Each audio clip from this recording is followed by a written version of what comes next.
प्यारे बच्चों, आज की क्लास में आप सबका स्वागत है। और आज आप लोगों के लिए कक्षा 10 की हिंदी का वो सिलेबस जो इस साल कम हुआ है कोविड के कारण, उसका डिटेल लेकर के, उसका विवरण लेकर के आप लोगों के सामने हूँ। ध्यान से देखेंगे। कई बार बच्चों ने कमेंट किया है कि सर नया सिलेबस बता दीजिए जो कम करके किया गया है।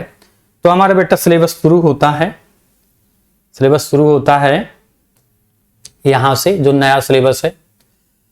तो सबसे पहले जो है पहला प्रश्न, पहले ये बताया गया है कि प्रश्न, कौन सा प्रश्न कितने का होगा, कितने नंबर का होगा, कौन सा प्रश्न नंबर होगा, ये है। तो पहला प्रश्न आपका है, पहले प्रश्न का हिस्सा ये क्या होगा? गद्य के विकास का संक्षिप्त परिचय होगा। शुक्ल युग और शुक्लोत्तर युग, इसमें से 5 प्रश्न होंगे बेटा, और ये 5 नंबर का होगा। ठीक है। दूसरा प्रश्न आएगा पहले में से खा हिस्सा, ये पद्य साहित्य के विकास का संक्षिप्त परिचय होगा। ये रीति काल और आधुनिक काल से संबंधित प्रश्न पूछे जाएंगे बेटा, और ये भी होगा 5 नंबर का। अगला आएगा गद्य के हेतु निर्धारित पाठ्य वस्तु से संदर्भ, रेखांकित अंश की व्याख्या और तथ्यपरक प्रश्न। 3 तरीके के प्रश्न पूछा जाएगा। सबसे पहले संदर्भ के लिए, वो भी बेटा 2 नंबर का होगा। फिर रेखांकित अंश, लाइन नीचे खींची रहेगी, उससे प्रश्न पूछा जाएगा। और फिर उसके बाद तथ्यपरक प्रश्न, उसमें से गद्यांश पर आधारित कुछ प्रश्न पूछे जाएंगे। तो 2-2 नंबर के तीनों पार्ट होंगे, ये 6 नंबर का होगा। अब आगे चलते हैं। अगला क्वेश्चन नंबर आ गया आपका 3 में से कौन कौन से प्रश्न पूछे जाएंगे? पूछा जाएगा कि काव्य में से, निर्धारित में से संदर्भ पूछा जाएगा, व्याख्या पूछा जाएगा और काव्य सौंदर्य पूछा जाएगा। 1 नंबर का संदर्भ होगा बेटा, 2 नंबर का व्याख्या होगी, 1 नंबर का काव्य सौंदर्य होगा। कुल मिलाकर के प्रश्न कितने का होगा? 6 नंबर का होगा। अगला आएगा चौथा क्वेश्चन आएगा संस्कृत गद्यांश और पद्यांश का संदर्भ सहित हिंदी में अनुवाद। गद्य का भी अनुवाद आएगा और पद्य का भी अनुवाद आएगा। ये 1 नंबर का संदर्भ आएगा, 3 नंबर का अनुवाद रहेगा, पूरा टोटल रहेगा 4 नंबर का। 5वां क्वेश्चन आएगा निर्धारित पाठों के लेखकों एवं कवियों का जीवन परिचय एवं रचनाएं। तो ये 3 नंबर का रहेगा, और 3 नंबर का पूरा क्वेश्चन रहेगा 6 नंबर का रहेगा। उसके बाद आएगा 6वां क्वेश्चन संस्कृत के निर्धारित पाठों के कंठस्थ श्लोक, जो प्रश्न पत्र में ना आया हो, एक श्लोक लिखना रहेगा अपने से याद करके लिखने के लिए, वो आएगा 2 नंबर का आएगा बेटा। आगे चलते हैं। इसी में 6 में दूसरा पार्ट, संस्कृत के निर्धारित पाठों पर आधारित 2 अति लघु उत्तरीय प्रश्न। संस्कृत में प्रश्न रहेंगे और संस्कृत में उत्तर लिखना रहेगा। 2 प्रश्न रहेंगे, 1-1 नंबर के रहेंगे, वो 2 नंबर का रहेगा जी। आगे चलते हैं। अगला प्रश्न हमारा होगा क्वेश्चन नंबर 7 का। क्वेश्चन नंबर 7 पर पूछा जाएगा कि काव्य सौंदर्य के तत्व, जिसमें क्या क्या पूछा जाएगा? रस पूछा जाएगा, हास्य और करुण रस, पूछा जाएगा। परिभाषा और उदाहरण इनकी बतानी होगी। फिर उसके बाद आएगा आपका अलंकार में से अर्थालंकार में उपमा, रूपक और उत्प्रेक्षा, ये अलंकार पूछे जाएंगे उदाहरण परिभाषा के साथ। और फिर इसका तीसरा पार्ट होगा सोरठा और रोला। छंद कौन कौन से होंगे बेटा? सोरठा और रोला पूछा जाएगा। उसके बाद आएगा ये तीनों प्रश्न जो है का, खा, गा, ये प्रश्न कितने कितने के होंगे भाई? 2-2 नंबर के होंगे। ये तीनों प्रश्न मिलाकर के 6 नंबर आएगा। उसके बाद आएगा हिंदी व्याकरण में शब्द रचना के तत्व। शब्द रचना के तत्व में उपसर्ग आएगा, जैसे आ, ना, आधि, अप, अनु, उप, साह, नीर, आधि, पर, सु, ये आएंगे। 11 नंबर पूरा इसमें होगा। बहुत इंपॉर्टेंट प्रश्न ये है।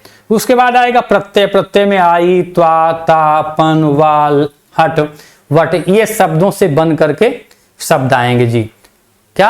8 का खा। अब 8वें के गा में आएगा द्वंद्व और द्विगु समास के विषय में पूछा जाएगा। तो 2-2 नंबर के इसमें से प्रत्येक पार्ट है बेटा, तो कर रहे हैं, और 2-2 नंबर से प्रत्येक पार्ट है। पहला पार्ट जो है वो 3 नंबर का है, बाकी सब 2-2 के हैं। तत्सम शब्द आएंगे, तत्सम तद्भव शब्द पूछा जाएगा, वो भी 2 नंबर का रहेगा। फिर पर्यायवाची शब्द पूछा जाएगा, वो भी 2 नंबर का रहेगा। ये तो हो रहा है कि कौन सा प्रश्न कितने अंक का होगा। उसके बाद आते हैं हम लोग 9वें क्वेश्चन पर, संस्कृत व्याकरण एवं उसका अनुवाद आएगा। ठीक है ना, संस्कृत व्याकरण और उसका अनुवाद आएगा, जिसमें रहेगा पहला पार्ट रहेगा संधि। संधि में यण संधि केवल आपको पढ़नी है जी, और शब्द रूप पढ़ना है सभी विभक्तियों के और वचनों में। किनका किनका? फल का, मति का, मधु का और नदी का, ये 4 शब्द रूप आपको पढ़ना है, और पूरा प्रथमा विभक्ति से लेकर के सप्तमी विभक्ति, और हर एक वचन में, माने प्रथमा एक वचन, द्विवचन, बहुवचन, इसमें भी आपको याद करना है। तीसरा पार्ट आता है धातु रूप का। धातु रूप में रहेगा लट, लोट, लिट, विधलिंग और लंग लकार, ये रहेगा जी। और पठ और हस, ये भी रहेंगी धातुएं। अब उसके बाद आता है 9वां का घा, हिंदी के सरल वाक्यों का संस्कृत में अनुवाद। क्या है? एक वाक्य रहेंगे जिसका हिंदी से संस्कृत में अनुवाद करना होगा। अब अगला प्रश्न आएगा, क्वेश्चन नंबर हमारा 10, और क्वेश्चन नंबर 10 कहता है कि निबंध रचना। निबंध लिखना रहेगा, वैज्ञानिक निबंध, सामाजिक निबंध, धार्मिक निबंध, सांस्कृतिक निबंध, आर्थिक समस्याओं पर आधारित या जनसंख्या पर आधारित, स्वास्थ्य पर आधारित, शिक्षा पर आधारित, ये क्या आएंगे? निबंध आएंगे। उसके बाद आएगा खंड काव्य। खंड काव्य में सारांश आएगा, उसकी प्रमुख घटनाएं आएंगी, चरित्र आएंगे। ये इस तरीके से प्रश्न हो जाएंगे। हमारे प्रश्न कितने हो गए? 11। 11 के बाद फिर ये कुछ हमारी जो क्या कहते हैं, हमारे स्कूल स्तर पर कुछ परीक्षाएं होंगी, जो ये 10-10 नंबर के, 3 नंबर जो प्रैक्टिकल के नाम पर दिया जाता है उससे संबंधित है, उसके लिए है, वो स्कूल स्तर से है। तो ये क्या है? आंतरिक मूल्यांकन प्रत्येक 2 माह के अंतिम सप्ताह में, माने विद्यालय में ये किया जाएगा, जिसमें प्रथम में 10 अंक का वाचन, माने भाषण, वाद विवाद और विचारों की अभिव्यक्ति, माने ये मौखिक होगा। द्वितीय 10 अंक रहेगा व्याकरण संबंधी, इस पर कार्य किया जाना है। और तृतीय 10 अंक है सृजनात्मक निबंध, नाटक, कहानी, कविता, इसके विषय में। ये 3 जो पार्ट हैं, 30 नंबर का जो है ये बेटा, ये विद्यालय स्तर पर किया जाएगा, बोर्ड स्तर पर इस पर कोई परीक्षा नहीं होती है। और जैसे आप लोग जानते हैं, आप लोग सुने भी होंगे कि 30 नंबर जो स्कूल से मिलते हैं वो यही 30 नंबर हैं जी। अब इसका आता है दूसरा पार्ट कि कौन कौन से पाठ पढ़ने हैं, हमें कौन कौन से पाठ पढ़ने हैं जो निर्धारित किया है बोर्ड ने इस वर्ष की बोर्ड परीक्षा के लिए। तो पहला पढ़ना है मित्रता, आचार्य रामचंद्र शुक्ल के द्वारा लिखा है। ममता लिखना है जयशंकर प्रसाद जी का है। उसके बाद लिखना है भारतीय संस्कृति, पढ़ना है डॉक्टर राजेंद्र प्रसाद की है। और अजंता लिखना है भगवत शरण उपाध्याय। माने कितने पाठ पढ़ने हैं बेटा? 4 पाठ पढ़ने हैं। क्या कितने पाठ पढ़ने हैं? 4 पाठ हमको किसमें पढ़ने हैं? गद्य में 4 पाठ पढ़ने हैं। ठीक है जी, गद्य में 4 पाठ। अब अगला चलते हैं, अगला आते हैं कि पद्य में कौन कौन से पाठ पढ़ने हैं जी।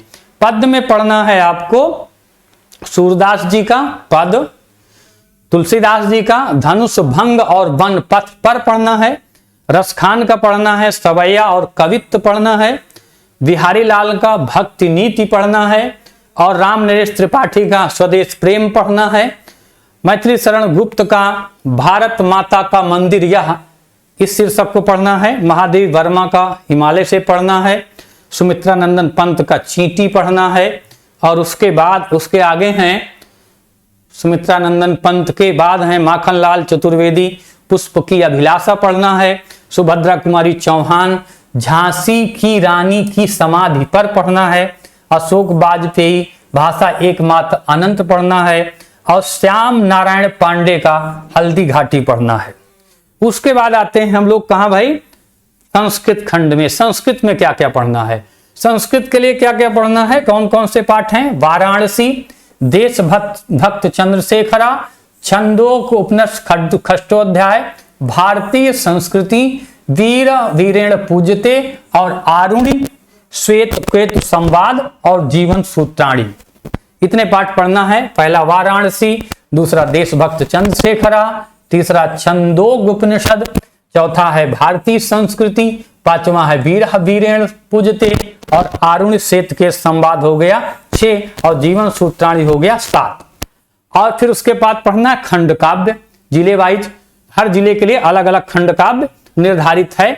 तो हम लोग आते हैं कहाँ के लिए खंड काव्य के लिए भाई, प्रयाग के लिए, इलाहाबाद के लिए, क्योंकि हम लोग भाई इलाहाबाद के रहने वाले हैं, तो हम इलाहाबाद को ही क्या करते हैं, लक्ष्य बना करके इसको पढ़ते हैं। ठीक है, अब देखिए प्रयागराज के लिए ये है अग्र पूजा। प्रयागराज के लिए क्या है, ये अग्र पूजा खंड काव्य है। हिंदी भवन 63 टैगोर टाइम प्रयागराज, प्रयागराज आजमगढ़ और मथुरा, इनके लिए ये तीसरे नंबर पर, तीसरे क्रम पर दिया है भाई। इसलिए हम लोगों को क्या पढ़ना है, खंड काव्य में अग्र पूजा पढ़नी है। ठीक है, इसके अलावा हमारा जो है हाई स्कूल के सिलेबस में और कुछ नहीं पढ़ना है, ध्यान रखिएगा। पूरा सिलेबस आपके सामने रख दिया गया है और इसी को देखकर, पढ़कर, समझकर पढ़ना है। ठीक है ना। और आज की क्लास के लिए आप सबको बहुत बहुत धन्यवाद, बहुत बहुत आशीर्वाद, बहुत बहुत शुभकामनाएं। Okay, thank you, bye bye.